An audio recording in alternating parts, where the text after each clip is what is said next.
Donc, bonjour, je suis Mira Elourani et je suis candidate au doctorat en psychologie à l'Université de Montréal.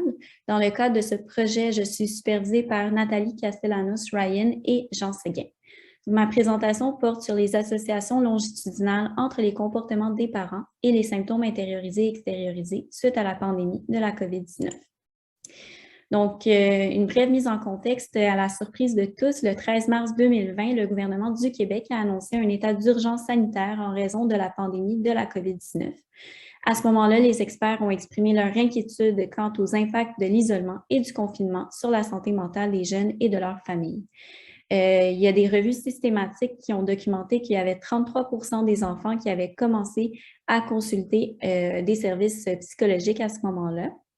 Puis, il y a des contradictions là, dans les études. Donc, il y a certaines études qui montrent une augmentation des problèmes de santé mentale chez les enfants, alors qu'il y a d'autres études qui en montrent aucun. Puis, il y a d'autres études qui montrent une réduction des problèmes de santé mentale. Donc, ces différences dans les résultats motivent à élucider les impacts de la pandémie de la COVID-19 chez les enfants. En plus d'étudier l'évolution des problèmes émotionnels et comportementaux des enfants, il est également important d'identifier les facteurs de risque et de protection. Il est connu que quand un parent est fortement angoissé par le stresseur environnemental, l'enfant est plus à risque de développer des difficultés d'adaptation. Donc, il y a différents facteurs au sein d'une famille qui peuvent jouer un rôle dans la présence des problèmes psychologiques chez les enfants. Il y a d'ailleurs une étude qui a montré que les parents ont, par exemple, déclaré avoir des pratiques parentales plus contrôlantes durant le confinement. Il y a des études récentes qui ont aussi montré une association positive et significative entre le stress familial ou le stress parental lié à la COVID-19 et la présence de problèmes intériorisés et extériorisés chez les enfants. Enfin, il y a aussi des compétences parentales qui ont été liées aux problèmes de comportement et émotionnels chez les enfants, où les formes punitives de discipline sont plus associées à des scores, sont associées à des scores plus élevés de problèmes chez les enfants. Donc, en somme, les variables liées aux parents peuvent jouer sur la présentation des difficultés d'adaptation de l'enfant suite à la pandémie de la COVID-19. Ça m'amène aux questions de recherche. Donc, dans un premier temps, la première question de recherche est quels sont les changements dans les comportements des parents et des enfants à la suite de la première vague de la pandémie de la COVID-19? Et dans un deuxième temps, on cherche à savoir dans quelle mesure les changements dans les comportements des parents sont associés aux changements dans les comportements des enfants entre 2019 et 2020.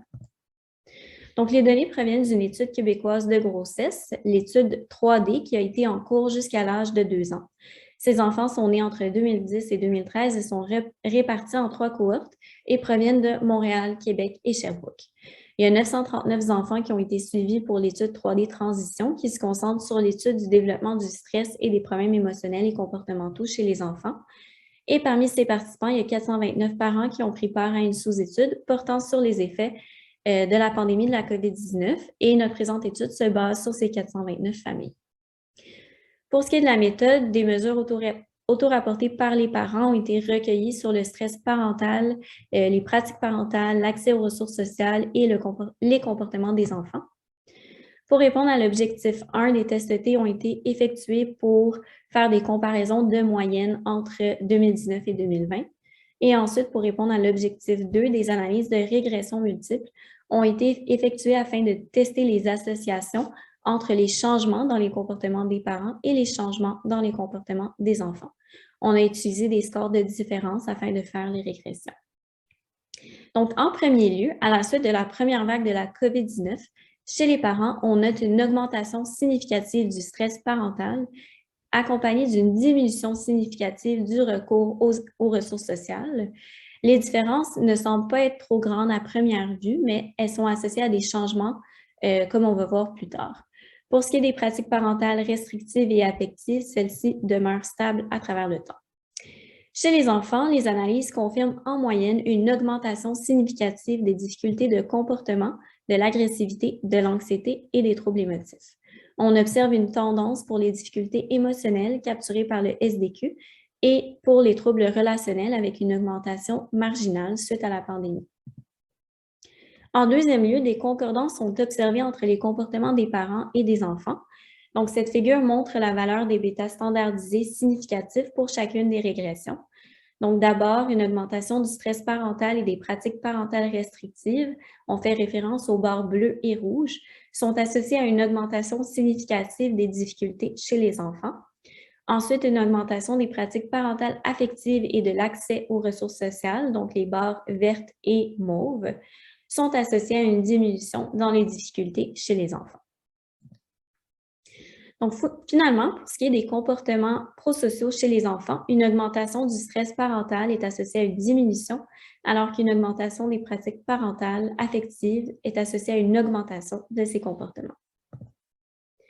En bref, la pandémie de la COVID-19 est associée à l'observation de changements dans les symptômes des enfants et les comportements de leurs parents, et ces changements sont conjoints. Donc, les symptômes des enfants sont reliés de façon dynamique aux facteurs présents dans leur famille. Ces travaux suggèrent qu'il existe des facteurs de risque et des facteurs de protection aux changements observés chez les enfants, et leurs études permettent de proposer des pistes pour étayer les programmes de prévention. Étant donné qu'on a testé seulement une direction des associations et que ces données ont été collectées de manière concurrente, la prochaine étape va consister à faire le suivi de ces personnes afin de faire des analyses de transactions, des analyses transactionnelles à travers le temps, afin de voir la direction de ces associations et d'explorer l'évolution de ces changements. De plus, dans un deuxième temps, des analyses sont en ce moment en cours, donc des analyses de modération, afin de savoir quels enfants sont les plus à risque de développer des comportements intériorisés et extériorisés. Donc, merci pour votre écoute. Si jamais vous avez des questions ou des commentaires, vous pouvez m'écrire à mon adresse courriel. Merci beaucoup.